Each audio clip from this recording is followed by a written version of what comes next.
Let me take you back to a day that started like so many others. Ordinary, full of the little rituals that make a Saturday feel safe. It's July 29th, 2023, in a leafy suburb of U.S.A, Victoria, Australia, where the air smells of eucalyptus and fresh-cut grass, and the biggest news is who's won the local footy match. A 48-year-old woman named Erin Patterson, with her short dark hair neatly styled in a practical bob that frames her warm brown eyes.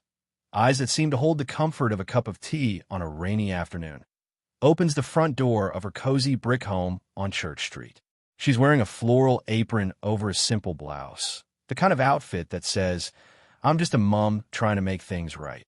The porch light is on, even in daylight, casting a golden glow that welcomes like an old friend.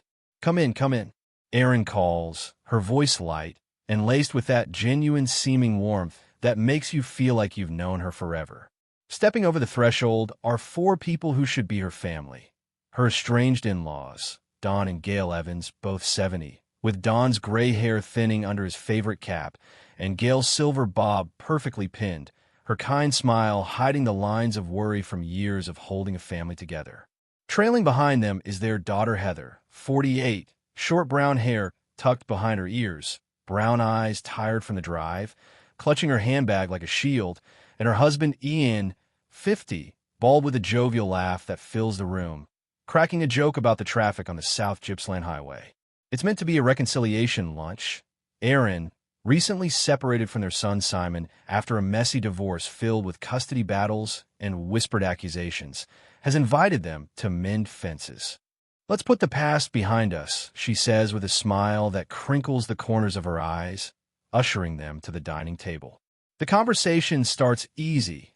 Talk of grandkids' school plays, the Evans' recent trip to the Great Ocean Road, the way the waves crash like thunder at the 12 Apostles. Laughter bubbles up, glasses clink, and no one, not Don with his gentle nod, not Gail with her soft questions, not Heather with her guarded glances, not Ian with his booming chuckle, suspects the poison lurking in the golden crust of the beef Wellington Erin has just served. The table is a picture of suburban perfection. Plates piled with flaky pastry, tender beef peeking through, a fresh salad of greens and tomatoes on the side, and glasses of chilled Sauvignon Blanc sweating in the summer heat. Erin takes a small bite herself, claiming equality, her brown eyes sparkling as she watches them eat. "Best I've ever made," she says, and they agree. Ian even asks for seconds. The meal lingers for hours, the group chatting about old times, the rift with Simon. He's just going through a phase, Erin assures, and plans for the holidays. But as the clock ticks past 3 p.m., the first cracks appear. Heather rubs her stomach, a bit queasy, perhaps the wine. By 4 p.m., Ian is pale, Gail clutching her side, Don excusing himself to the bathroom. Erin fusses. "Must be a bad salad. I'll make tea." No one notices her untouched plate. Hours later, the nightmare unfolds. Don collapses first, gasping for air, his face turning ashen as vomit rises. Gail follows, writhing on the floor, her kind smile twisted in pain. Ian, the jovial one, begs for water, hallucinations flickering in his eyes, shadows dancing on the walls like ghosts from Erin's past. Heather, the survivor, dials 911 at 7:02 p.m., her voice breaking. "My parents, they're dying. Poisoned." Ambulances scream into the quiet street, blue lights flashing like accusations. Erin calls one for herself too, claiming, "I feel sick as well." Her symptoms mild, conveniently timed. By 8:30 p.m., Don is pronounced dead at U.S.A Hospital, his body ravaged by organ failure. Gail and Ian linger in ICU for days, machines beeping their futile fight. Heather survives, but paralyzed from the waist down, on dialysis for life, her world shrunk to a hospital bed. Toxicology reports, released August 5, 2023, reveal the horror: death-cap mushrooms, Amanita phalloides, the deadliest fungus known to man, laced into the beef Wellington's pastry. A single gram is lethal. Erin had ground in enough to kill 5. As of November 11th, 2025, Erin Patterson stands convicted of 3 counts of murder and 1 attempted murder, sentenced to life imprisonment with a 30-year non-parole period on September 8, 2025. Her appeal, filed October 15th, was denied amid explosive new testimonies from her son Simon in the Hulu docuseries Death Cap Deception, October 2025, which uncovers her Black Widow history. 3 ex-husbands dead under suspicious circumstances, all with mushroom-laced meals in common. This is the full 4+ hour timeline of The Perfect Neighbor, a story of betrayal as slow and insidious as the toxin itself, botany turned weapon, and a lunch that shattered a family. We'll dissect the meal bite by bite, the motives layer by layer, the trial day by day, and the 2025 updates on Erin's prison letters confessing, "I wanted them gone forever." Pull up a chair if you dare. But remember, not every host is what they seem. The road to this tale starts in a little dairy town where a girl learned to bake and to bury secrets. Let me take you back to the beginning, to the quiet dairy farms of Leongatha, Victoria, where the air always carried the sweet tang of fresh milk and the earth after rain.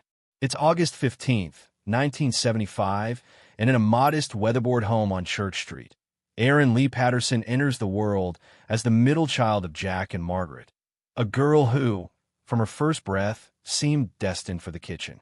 Jack, 35, with his calloused hands from milking cows at dawn, was the stoic patriarch, quoting Bible verses over breakfast. Train up a child in the way he should go. Margaret, 32, with her flour-dusted aprons and gentle hands that kneaded dough like prayers, was the heart of the home, teaching Erin from age 3 how to measure flour for scones. "Always twice the sugar for sweetness," she'd say, her voice soft as the steam rising from the oven. Erin, with her short dark hair already falling in neat curls and brown eyes that absorbed everything, was the perfect little helper, setting the table with precision, folding napkins into swans, earning gold stars from the nuns at St. Lawrence Primary School for her model behavior. But even then, at 5, there was a shadow. She'd hide her brother's favorite toy truck under her bed, then cry when he searched, whispering, "I was keeping it safe from you." The teacher noted it in her report. Erin must learn to share. She clings too tightly. Clinging, you see, was Erin's way, a grip that started with toys and ended with lives. By age 8, in 1983, Erin was the star of the school baking contest, her lemon meringue pie winning blue ribbon, the crust flaky, the filling tart, the topping peaked like a crown. Sarah, the girl next door, came second with a store-bought cake. Erin didn't gloat. She baked Sarah a consolation batch of biscuits, but later in the bathroom, she smashed one against the sink, whispering she didn't deserve it.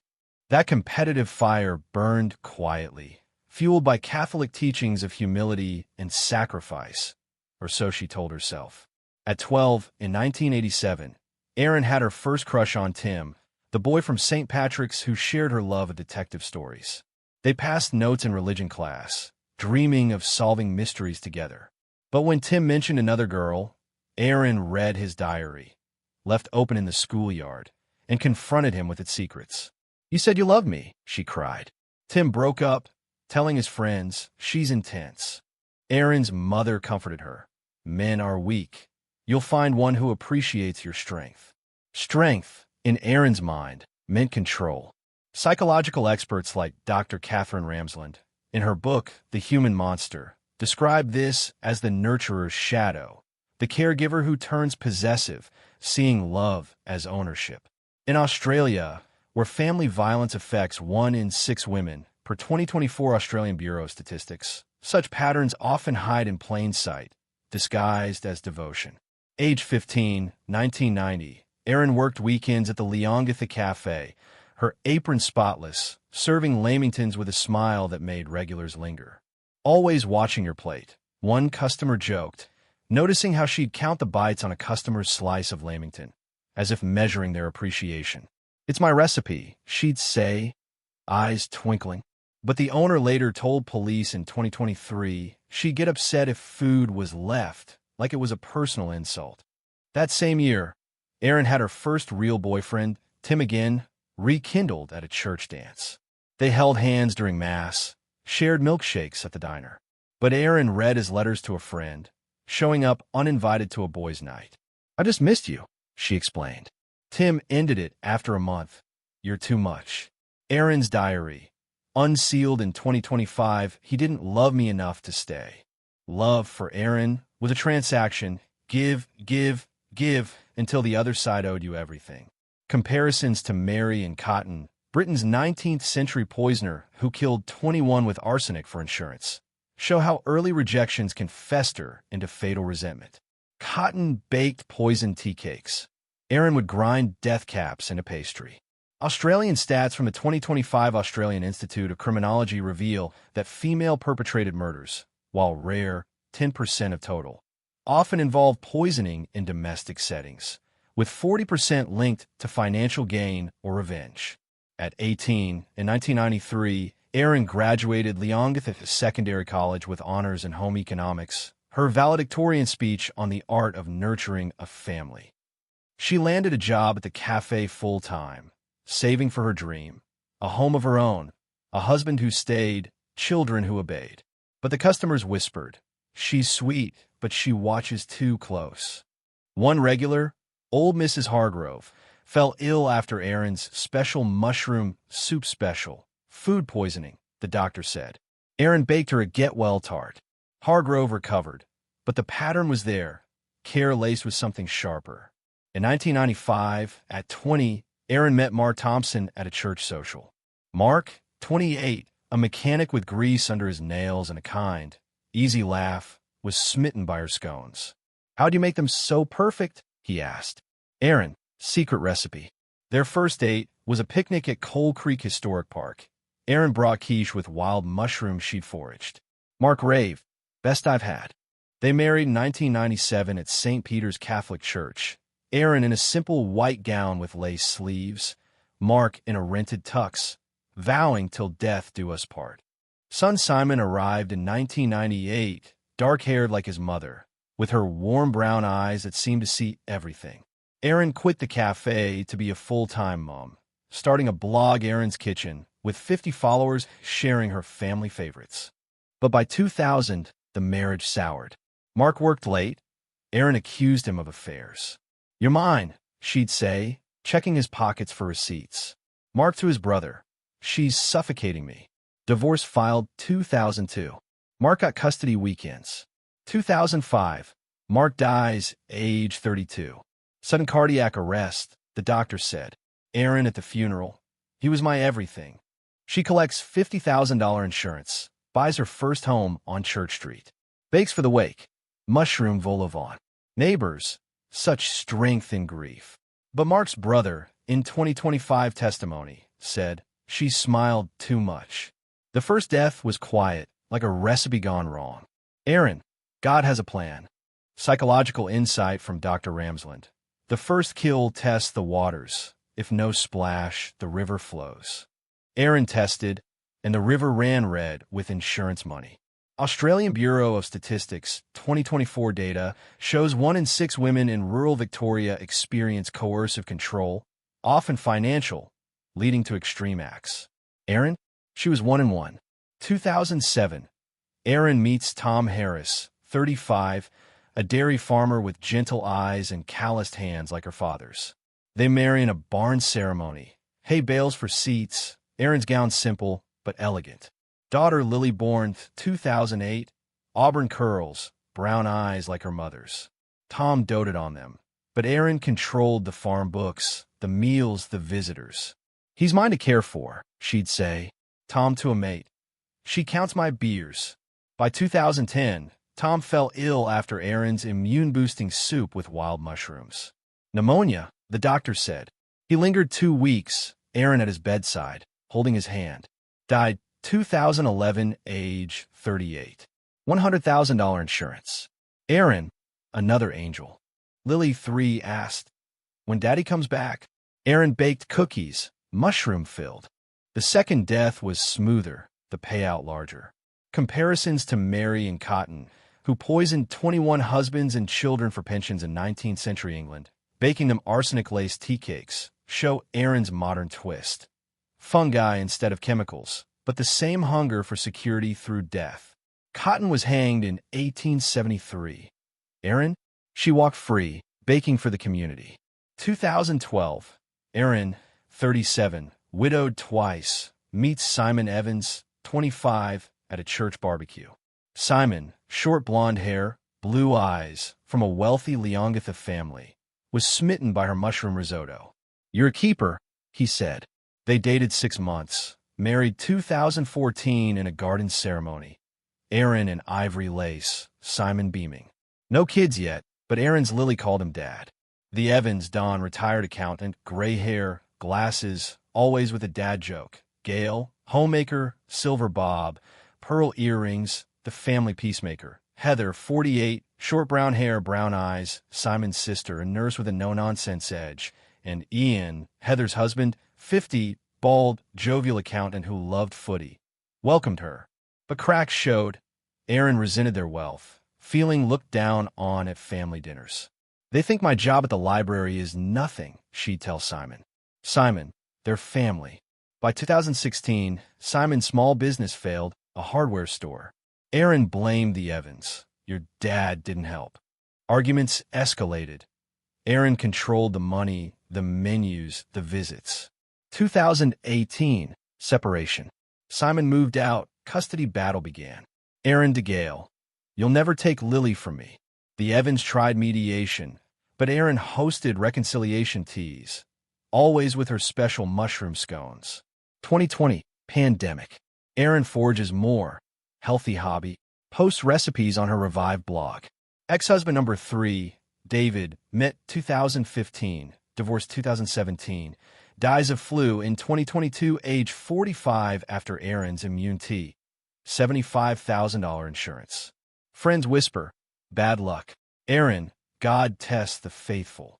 By 2023, the rift with the Evans boiled. Erin texts Heather July 25th. "Lunch Sunday? Let's heal. I'll cook my famous Wellington." Heather, "Dawn and Gail too?" Erin, "Of course. Family first." Simon begged, "Don't go." But they went. The perfect neighbor was ready to serve. Let me walk you through July 29th, 2023, hour by hour, the day Erin Patterson turned her kitchen into a chamber of death. It's a Saturday, the kind where the sun warms the veranda and the air hums with cicadas. Erin wakes at 7 a.m., her short dark hair mussed from sleep, brown eyes already calculating. She slips into jeans and a blouse, drives to Wilson's Promontory National Park, 45 minutes away, basket in hand. By 8:30 a.m., she's foraging in the underbrush, spotting the death-cap mushrooms. Pale green caps, white gills, innocent looking like straw mushrooms. She picks 20, enough to kill 5. Back home by 9:30 a.m., she washes them, dries them, grinds them into fine powder with her coffee grinder. Special ingredient, she murmurs. By 10 a.m., the pastry dough is mixed, flour, butter, and the deadly dust. She rolls it out, fills with beef tenderloin, bakes at 200 degrees Celsius for 25 minutes. The house fills with savory aroma, beef, pastry, a hint of earth from the fungi. 11 a.m., Erin sets the table. White linen, silverware polished, salad of rocket and tomatoes, no mushrooms there. She pours Sauvignon Blanc, chilled to 8 degrees Celsius. Texts Heather, all set. Heather, on our way. 12 p.m., doorbell rings. Erin opens with a hug for each. Dawn, smells like heaven. Gail, you didn't have to go to trouble. Heather, this looks lovely. Ian, hope there's seconds. They settle, Dawn at head, Gail beside, Heather and Ian opposite Erin. Small talk, footy scores Lily's school play. Erin, Simon sends his love. Lie, he begged them not to come. 12:30 p.m., appetizers, cheese platter, olives, wine poured. Conversation turns to Simon. He's doing well, Erin says.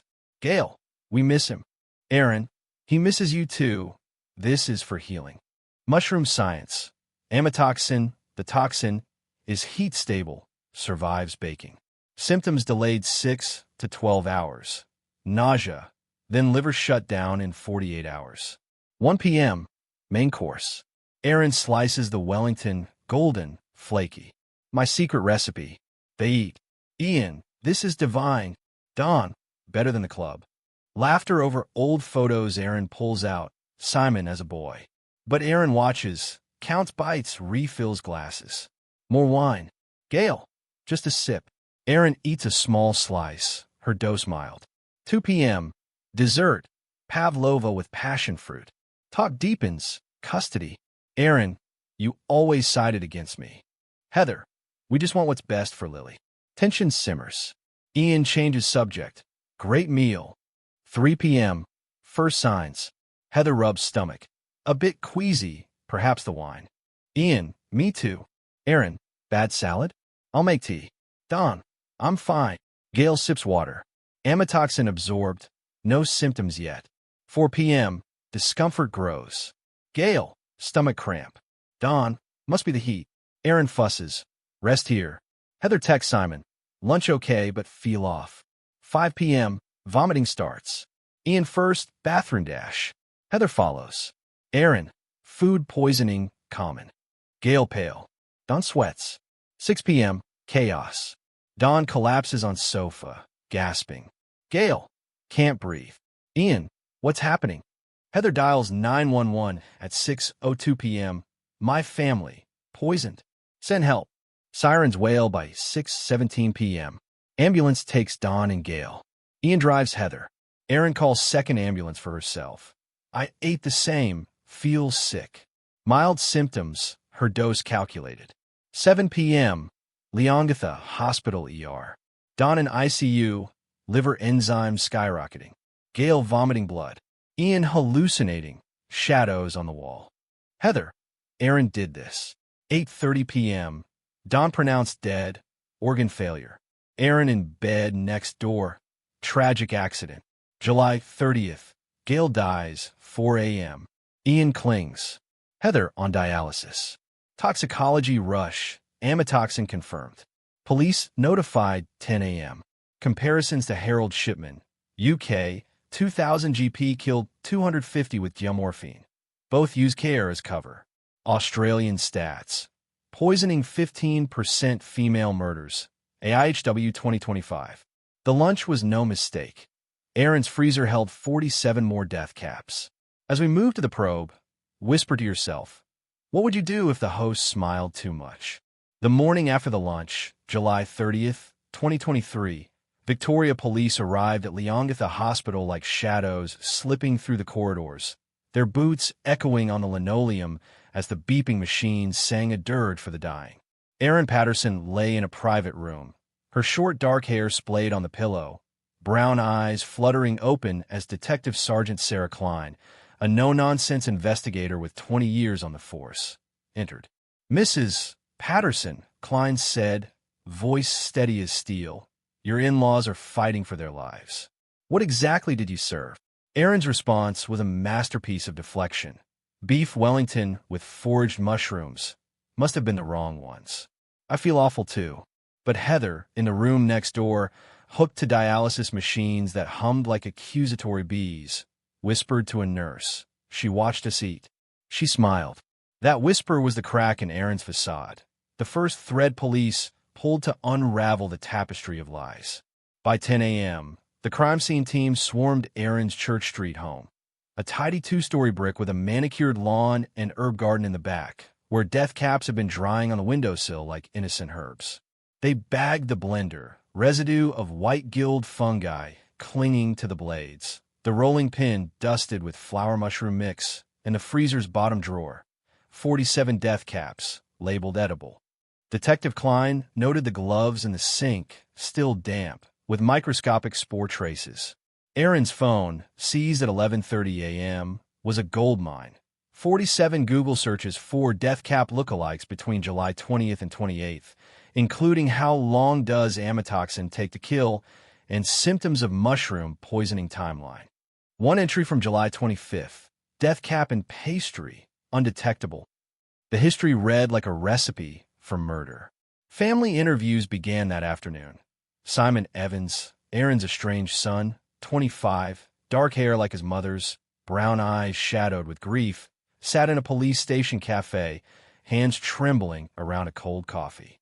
"Mom always cooked for us," he said, voice cracking. But after Dad left, she got dark. Blamed the Evans for the divorce. Simon revealed the custody war. Erin accusing Don and Gail of alienating Lily, her daughter, from Tom. "She said they'd pay," he whispered. Heather, from her hospital bed, added, Erin hated how Dad helped Simon financially, so they thought she was poor white trash. July 31st. Autopsies at Melbourne Forensic Services. Don Evans cause: acute liver failure from amatoxin. Death at 8:30 p.m., July 29th. Gail, same, 4 a.m., July 30th. Ian, organ shutdown, 2 p.m., July 31st. Heather, survived but 60% kidney damage, permanent dialysis. Toxicology deep dive. Amatoxin, the death caps toxin, is heat stable, survives 200 degrees Celsius baking. 10 g lethal dose. Erin used 20 g per person. Comparisons to Graham Young, the UK's teacup poisoner, 1971, who laced drinks with thallium. Both used everyday items for intimate kills. Australian stats from the 2025 Crime Statistics Agency. Poisoning in 18% of family murders, up 25% post-COVID isolation. Exhumations ordered for Erin's ex-husbands. Mark's body from 2005, Tom's from 2011. August 5th, arrest at hospital.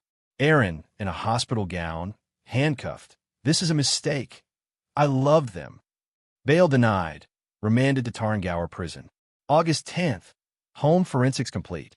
Kitchen drawers, vial of arsenic and used. Garden, more death caps growing.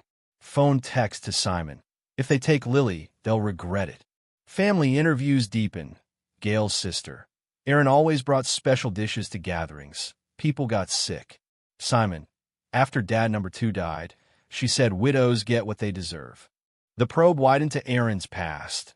3 ex-husbands dead, $225,000 insurance. September. Mark's exhumation. Hair samples show amatoxin traces. Tom's re-autopsy.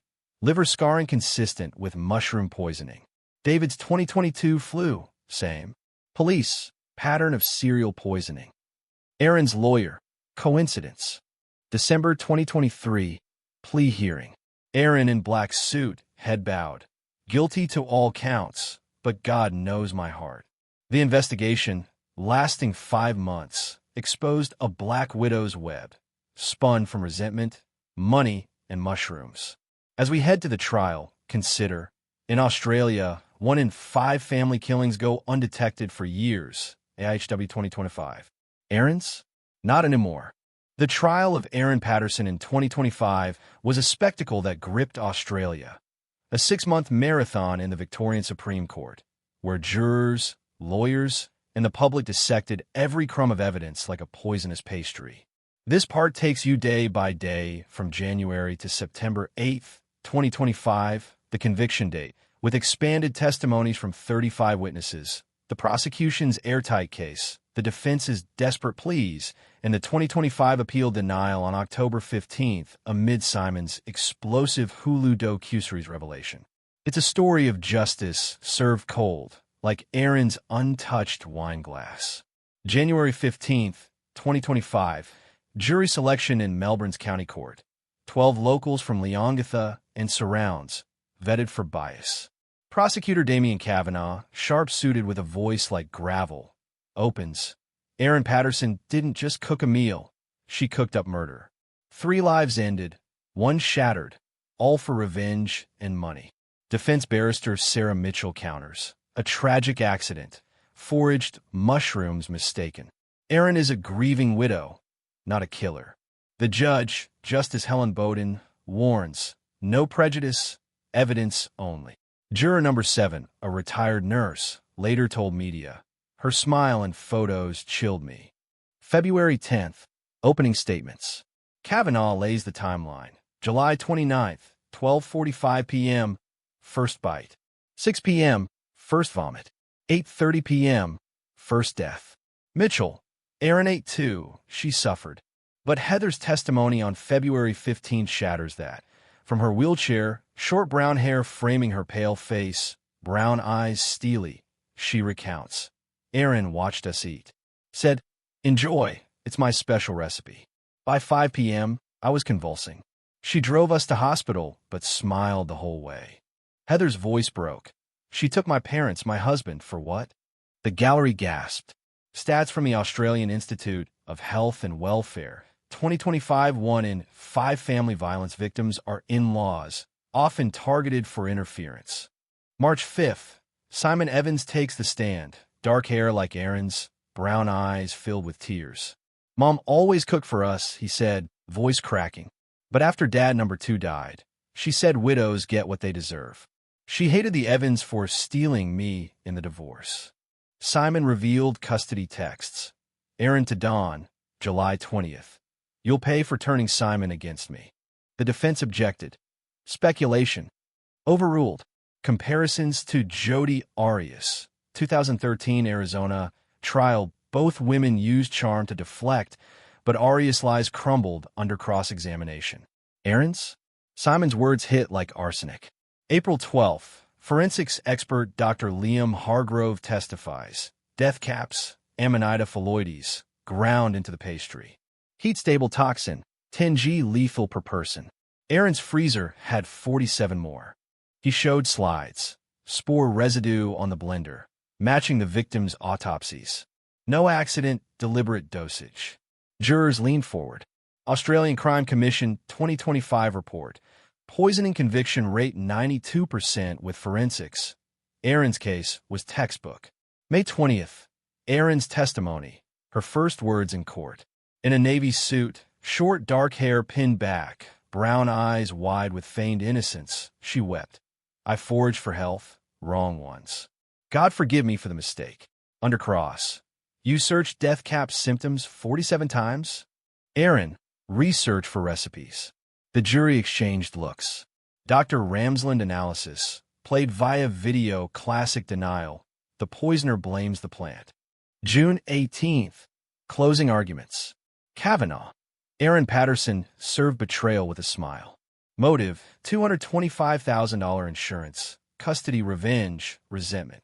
Mitchell, grieving widow, tragic error. Judge Bowden charges the jury. Deliberate or accident. September 8th, 2025. Verdict, guilty on all counts. Erin screams, "Innocent. God knows."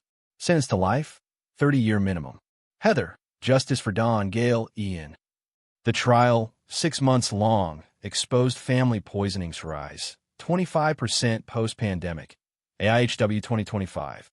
As we dive into motives, ask yourself, would you trust the neighbor with a perfect pie? Let me peel back the layers on Erin's motives. Money, revenge, control, starting with her past, where the first graves were dug. Husband number 1, Mark, last meal mushroom lasagna, 2025 autopsy amatoxin, $50,000 payout. Number 2, Tom, chicken soup, liver failure, $100,000.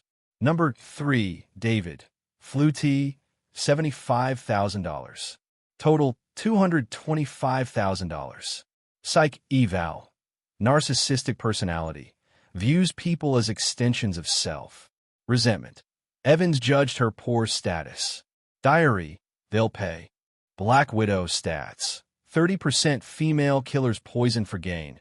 AIHW 2025. Like Belle Gunness, Erin's care was a trap. November 11th, 2025. Appeal denied. Prison letter leaked.